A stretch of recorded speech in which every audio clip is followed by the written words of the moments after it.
The former mayor of Iguala is officially charged in the disappearance of 43 missing students in Mexico. We'll tell you the charges he's facing. Plus, tomorrow is round 2 for Obamacare enrollment. More than 400,000 people in the valley are still under or uninsured. We'll tell you how to get help. Still cloudy, still cool across the valley. Tomorrow, a little warmer, but not a lot. We'll check your first 1-5 forecast. The Channel 5 News at 5 begins right now. From the Valley's News Channel, this is Channel 5 News at 5.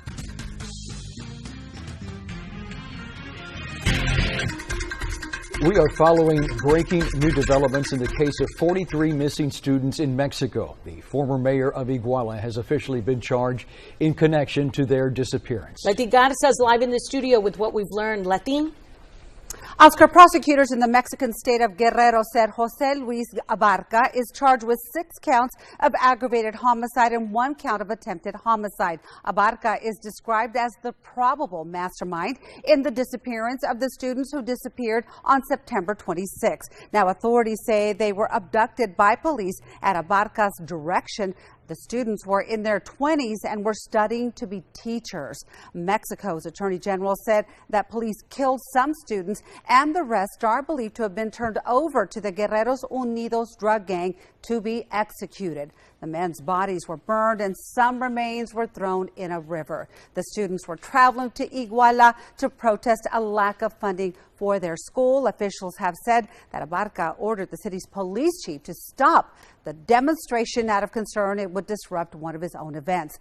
In all, at least 74 people have been arrested in connection with the disappearances and deaths, which have sparked huge protests across Mexico. Well, the governor of Guerrero has taken a leave of absence after being criticized for failing to act quickly enough in the matter. Live in the studio, I'm Leti Garza, Channel 5 News at 5.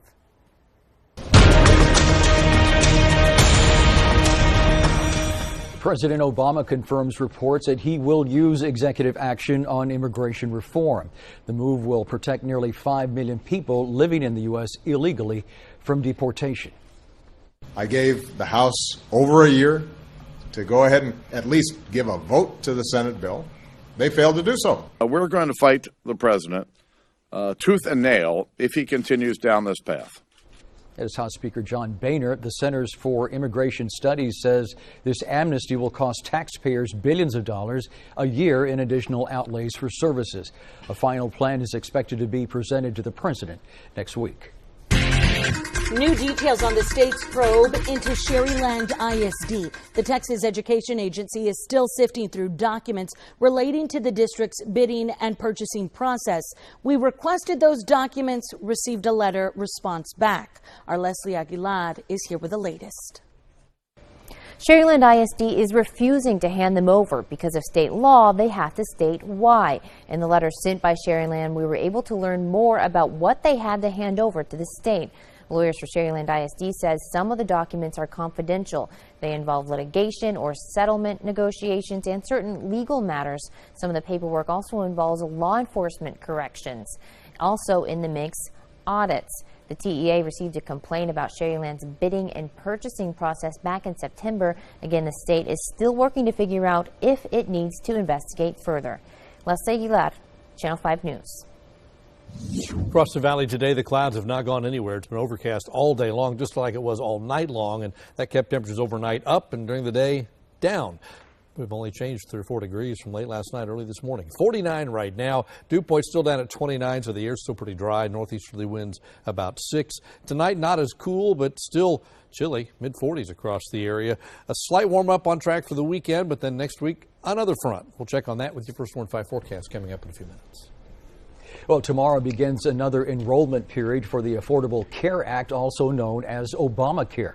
It is a chance for thousands of Valley residents who do not have insurance now to get coverage. Yeah, and it can seem complicated at first. There is help out there.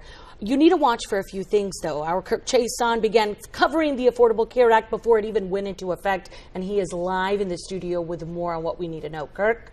Yeah, people on both sides of this issue have been preparing for this coming enrollment period, and that includes counselors who help consumers sign up for insurance and doctors who will be treating patients that have new coverage. Here at Nuestra Clínica del Valle in San Juan, they have a new computer room set up for people to get onto the internet and begin shopping for health insurance. A counselor will be standing by to answer questions. This insurance is something that has been made very affordable for everyone, so it's a good opportunity for everyone to look into this. Everyone that's currently uninsured, this is your opportunity now to look into this. Christian Munoz says they helped more than 3,700 people sign up for insurance last year. So, of course, the website you're going to use is healthcare.gov, and I wanted to go ahead and log on and give you an idea of what happens if you're at home and you want to see how this works out for you. So we'll type in healthcare.gov, and we see what pops up here is plans and prices for 2015. We're going to do a little experiment here and see what we find. It's asking where I live, and we type in the Weslaco zip code here and get started. And now it's going to tell us this is just a preview and a price estimator, not an actual application for coverage. We're continuing on, and it's asking about my income, and I'm going to make up a number of $33,000 and continue on. And now it's asking about who I am. Age 54, non-smoker. And we're going to continue to some example plans, and it's telling me that I could get a plan for $172 a month, but I would have a $6,000 deductible. That means I have to pay $6,000 before my coverage actually really kicks in. Buyer beware. That's the warning from Dr. Linda Villarreal in Edinburgh. During the past year, she's lost a few patients who chose insurance plans that did not include her. She says some patients think that once they sign up for insurance through the online exchange, they won't have to pay any more money for medical care. They see a plan relatively inexpensive on a monthly premium basis, but they're getting nothing. They have a high deductible. They have co-pays when they go see any doctor, higher co-pays when they go see a specialist. It may not be perfect, but having health insurance is now the law. But the good thing is this is the opportunity for them to make those changes at this time. If they were in a plan that they felt was not the correct plan, this is the time during open enrollment to make those plan corrections. Christian Munoz says even though enrollment runs through February 15th, you should not wait until the last minute. So if you do not have health insurance, you will be fined. For 2015, the fine is $325 per adult or 2% of your income, whichever is more. For 2016, the fine goes up to $695 per adult or 2.5% of your income, whichever is more. Once again, the webpage is called healthcare.gov, and we will place a link to that on our website, krgv.com. Live in the studio, Kirk Chason, Channel 5 News at 5. Okay, so tomorrow, Congressman Henry Cuellar is holding a workshop where folks can go to learn about their health insurance options. This is a Channel 5 News Extra. It's one of three of his office is going to be hosting. Tomorrow's will be at the Spear Memorial Library on 12th Street. Other workshops will be held on the 19th and 20th of the month in Penitas and La Jolla. To enroll, you're going to need proof of income, a form of ID, proof of residence, and your social security number. There are also several organizations providing enrollment assistance all across the valley. Nuestra Clínica del Valle has 5 locations, and that list and all of your options are going to be on our website. Check it out right now at krgv.com. Donna police are still searching for the person who shot a woman early this morning. Donna Police Chief Ram de Leon says a suspect left angry from the Envidia Club. Then he returned to that club around 5 this morning and started shooting at the building. Investigators say one of the random shots fired struck a woman in the leg as she was driving along Valverde Road.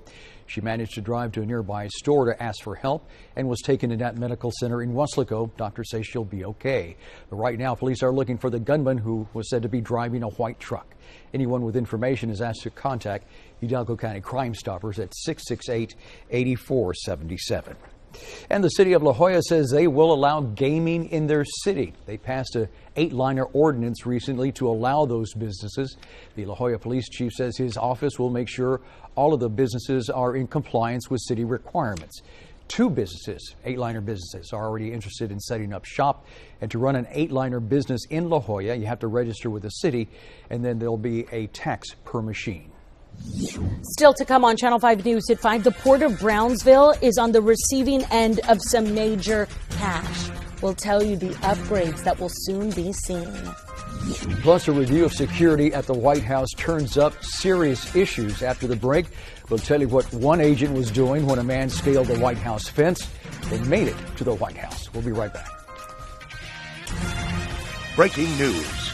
Breaking stories. This is Channel 5 News with Oscar Adame, Melissa Correa, and First Warn 5 Weather with Chief Meteorologist Tim Smith. This is Channel 5 News at 5.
With minimum purchase. A $200 million project to deepen the Port of Brownsville got a boost from one federal agency today.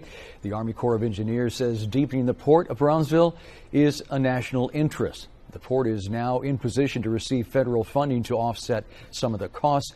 Port Director Eduardo Cipriano tells Channel 5 they would like to deepen the channel from 42 feet to 52 feet, opening that facility to larger vessels carrying more cargo. The last time the port was deepened was in the 90s. Testing is underway in Brooks County for a disease dangerous to certain farm animals. The Texas Animal Health Commission is testing for pyroplasmosis. It's a disease that can kill horses, donkeys, mules, ponies, and zebras. Veterinarians are starting to search the equine for ticks which carry the disease. Pyroplasmosis is a rare animal disease discovered in the U.S. However, Brooks County is the third county in the state to be threatened by it. The disease was found in Kleberg and Kennedy counties last year. We are learning disturbing new details about the White House fence jumper who made it through the front door of the White House. Yeah, that report shows the breach was worse than what was initially reported. Alarms didn't work, radios failed, and then there were officers who were out of position. Yeah, even more damning is the fact that an officer with an attack dog was on his personal cell phone without a backup radio. His earpiece wasn't even in his ear. Upsetting. I was shocked to hear that just the basic things that Secret Service agents were supposed to do, that they failed to do. The report also found that no officer was in a position to catch the fence jumper, even though it happened within minutes of the president and his daughters leaving the White House. A lot of clouds over the valley again today. They'll be with us tonight and tomorrow, Sunday. maybe a little sunshine. That'll warm things up a little bit. When we come back, your First Warn 5 forecast for San Carlos, Hidalgo, Arroyo City, and the rest of the valley next.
And now, First Warn 5 weather with Chief Meteorologist Tim Smith.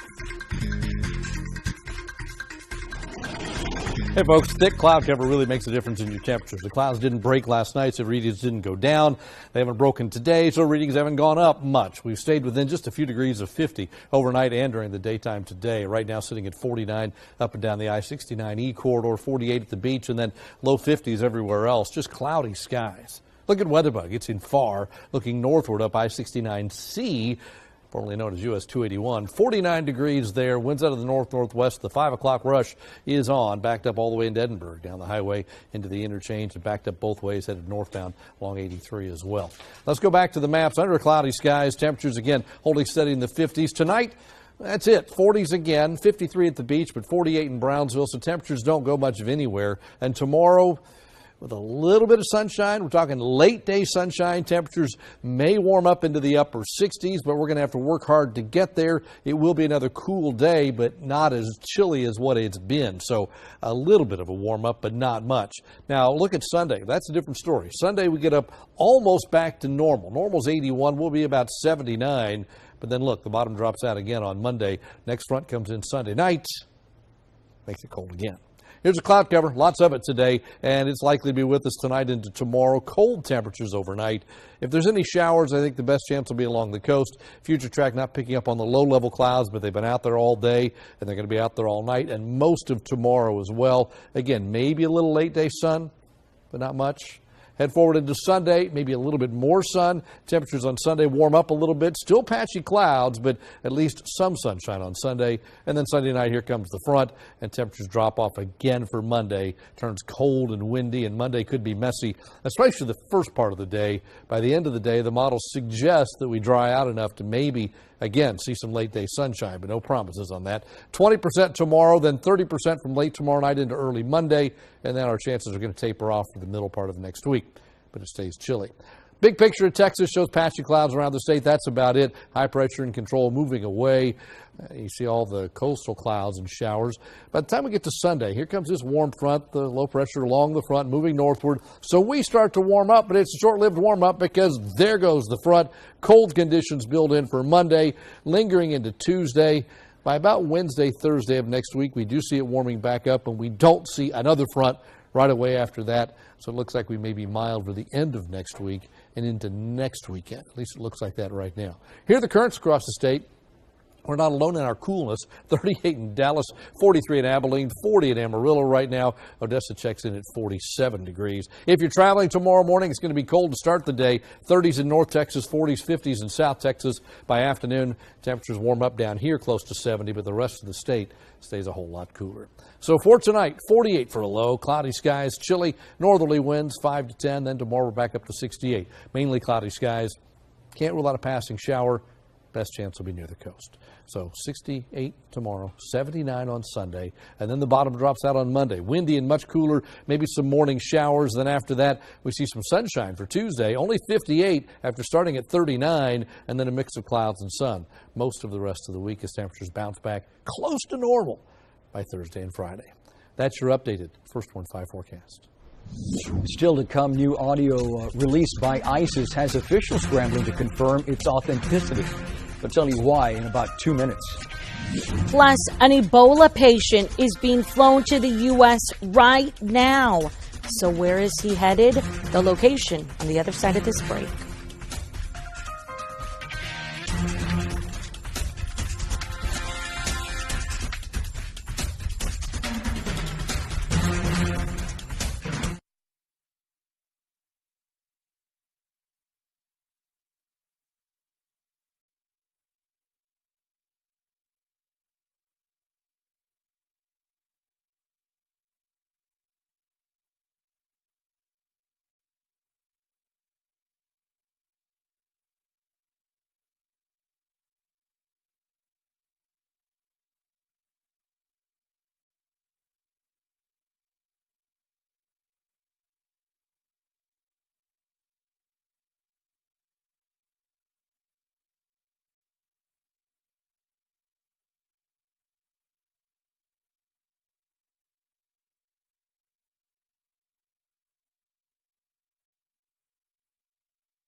First Financing, FAMSA, close to you.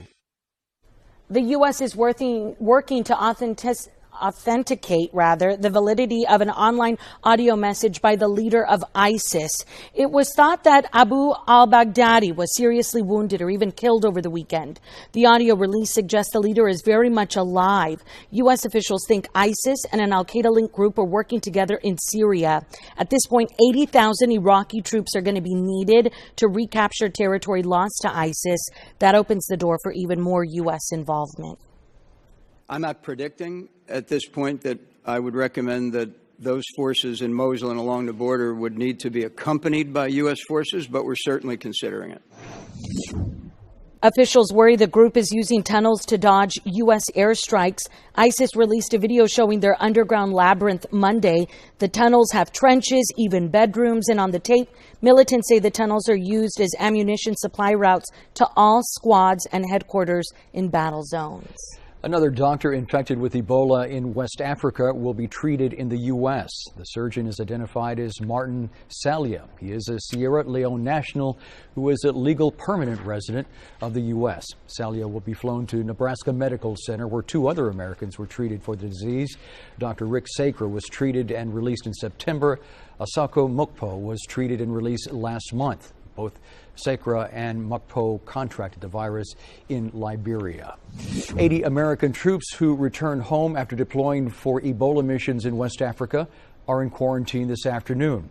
They flew to Virginia yesterday. So far, none of the service members show any signs of the symptoms of Ebola.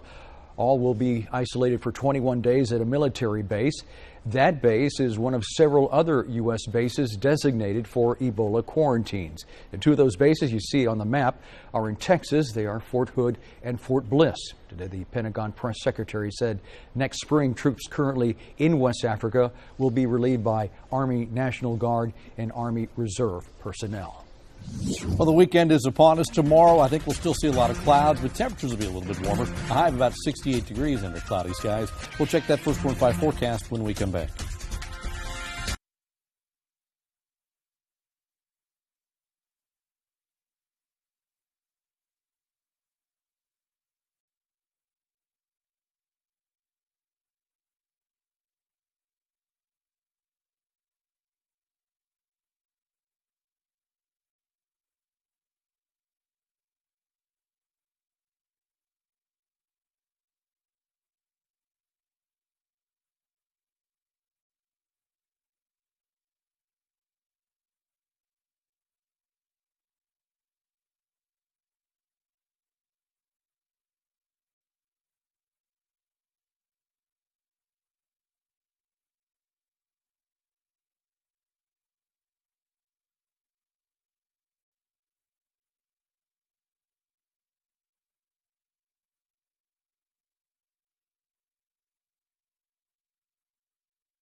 Relax gift card with minimum purchase.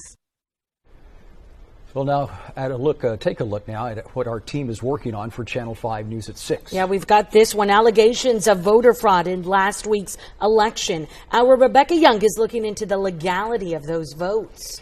Plus, the city's ban on texting while driving can't be put into effect because of the design of the signage that isn't approved. Our Shelley Childers will take a look at what's taking so long.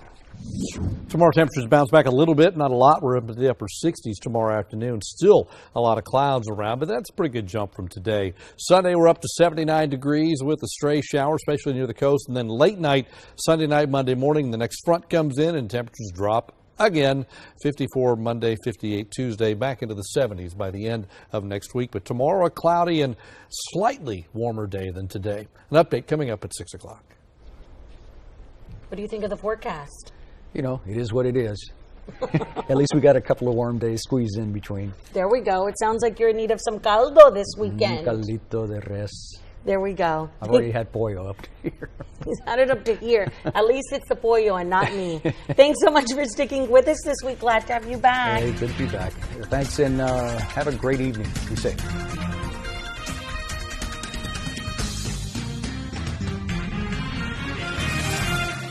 Close